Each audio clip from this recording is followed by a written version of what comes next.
Graça e paz, hoje não é teologia do meu quarto, é devocional do meu quarto. Eu queria falar de um texto que eu gosto muito. Tá em Gênesis 45. Eu sempre amei a história de José. Ele é um tipo de Cristo, ele é muito. Se a gente olhar os detalhes, assim, ele representa Cristo, uma imagem de Cristo. Principalmente na ideia de que Jesus Cristo também é vendido pelos seus, né? Por 30 moedas de prata, seus irmãos. Jesus também é o rei, vira rei após ser vendido. Assim como José salva seus irmãos, Jesus salva aqueles que o traem. Então, assim, é muito bonita essa história, mas vamos lá. Primeiro, vamos ler aqui o texto. José dá-se a conhecer aos seus irmãos, é a parte ali em Gênesis 45, no verso 5. Agora, pois, não vos entristeçais, nem vos irriteis contra vós mesmos, por me haveres vendido. Para quê? Porque para a conservação da vida, Deus me enviou adiante de vós. É muito bonito, porque se a gente... Eu amo esse texto, porque se a gente olhar a história de José, não é fácil. Primeiro, ele é o irmão mais odiado da família, já começa aí sendo difícil. Ele tem uma relação onde ele é privilegiado e ele não tem muita maturidade em guardar esse privilégio. E ele começa a falar dos sonhos que Deus deu para ele e para os irmãos. E os irmãos vendem ele e ele passa anos trabalhando como escravo. Depois ele para na prisão. E se a gente consegue, talvez, pensar um pouco de forma humana, imagina que você tem seus irmãos, os seus irmãos te traem, te vendem como escravo. Só consegue imaginar assim. Hoje em dia nós temos muito tráfico de humanos. Pense assim, se coloque nesse lugar. Você é uma pessoa, você tá na sua casa, ou você é uma mulher, seja o que for.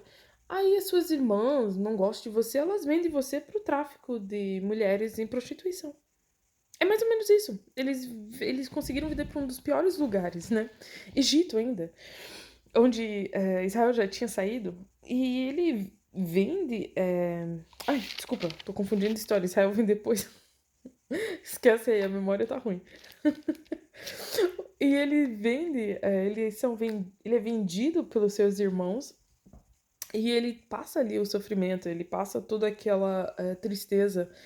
Gente, é só de pensar no que ele passou, da saudade da família, do sentimento de raiva, de traição, da vergonha, da humilhação, de passar anos num lugar que, gente, prisão não é um lugar bonitinho. Nem é hoje, imagina aquela época. E ele passar tudo aquilo. E se você for pensar como humano, ele tinha aquelas promessas de quando ele era jovem. Isso me tocou muito, que muitas vezes nós temos uma promessa de Deus, que Deus coloca na nossa vida de anos e anos e anos atrás. E a vida vai acontecendo. E quando a vida vai acontecendo, nós vamos olhando aquelas promessas e pensando: meu Deus, Senhor, vai se tornar real? Olha a minha situação agora, tudo que era para dar certo deu errado. E hoje eu tô aqui. E, claro, para nós é muito fácil, porque nós chegamos, abrimos a Bíblia, lemos Gênesis 45 e a gente já sabe o final da história. Mas você consegue imaginar um homem que passou todos esses anos não podendo comemorar aniversário com o pai dele, não podendo ter comunhão com os irmãos, ser dado como morto, injustiçado, até pela mulher do seu patrão, se fazer tudo certo. Acho que isso é muito difícil como cristão. Às vezes a gente faz tudo certo e ainda continua tendo resultado não esperado. Mas aí chega aqui, José dá-se a conhecer a seus irmãos.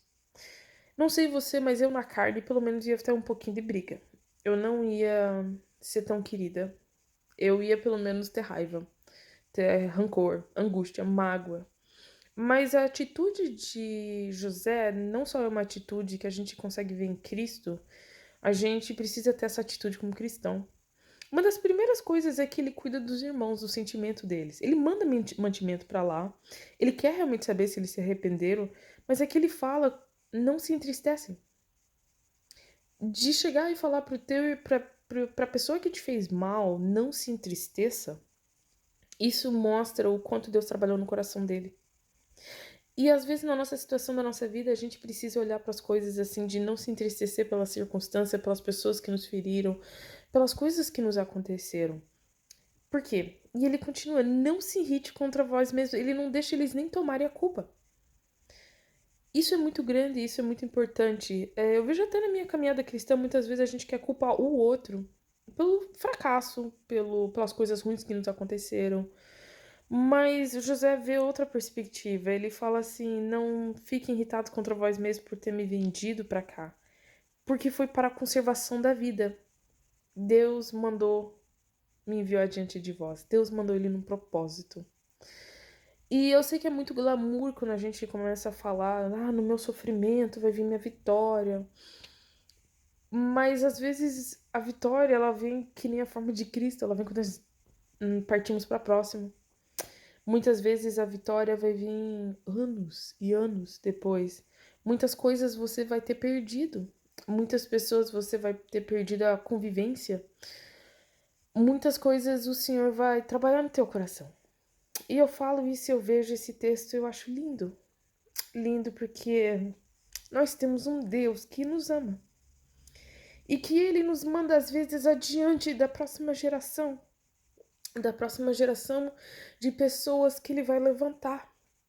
E eu acho esse texto bonito por isso, porque José conseguiu reconhecer isso. José conseguiu reconhecer que Deus mandou ele para a conservação da vida. E quando eu meditei muito nesse texto hoje, Deus falou muito comigo sobre isso. Que às vezes as circunstâncias das nossas vidas, elas nos fazem pensar: meu Deus, e as promessas que eu tinha no passado? Mas Deus não é um Deus que quebra a promessa, Ele é um Deus que nos manda adiante para cumprir o propósito dele. Mas nós precisamos manter-nos fiéis. E, que nem eu falei, esse é um devocional. Geralmente eu nunca choro assim, né? Mas essa mensagem foi muito bonita. E ela tocou muito no meu coração e eu precisava dividir ela. De a gente ter essa atitude que José teve.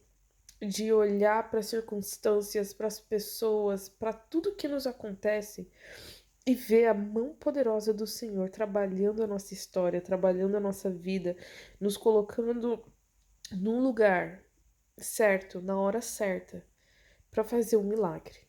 E esse milagre a gente precisa entender que nem sempre ela vai ser visível, nem sempre vai ser na nossa geração. Quantas pessoas oraram pela nossa conversão que já nem estão mais conosco, nem viram a gente se converter. Mas a gente precisa entender que a nossa posição é para a conservação da vida. A nossa vida não é inútil em Cristo. O nosso chamado não é inútil em Cristo. Aquilo que você faz na sua casa não é inútil em Cristo. Seja você uma mãe, seja você uma empregada. Eu sei que muitas vezes a gente pensa assim: poxa, mas eu só tô limpando uma casa. Qual o propósito disso? Deus te colocou ali por um motivo. Eu lembro uma missionária, ela falou para mim. Ela assim, às vezes a gente não vai chegar num lugar e ter milhares de conversões. Mas Deus vai estar usando a nossa vida ali para quebrar potestades e principados. A nossa vida vai fazer a diferença. E eu acho isso muito bênção, eu acho isso muito bonito, e eu acho que nós precisamos entender a nossa função no reino. Ela não é sem valor. Que Deus te abençoe, assim como Ele me abençoou nessa palavra, que essa palavra faça sentido para você. E se hoje você está duvidando disso, que Deus possa colocar certeza no teu coração, de que independente daquilo que aconteceu ou que tá acontecendo, tudo que Ele está fazendo tem um propósito. E a gente precisa parar de focar em resultado, parar de focar onde é que vai acontecer, o que vai dar lá no fim. A gente precisa focar que Deus nos coloca como sal e luz à terra para a conservação da vida. Que Deus te abençoe.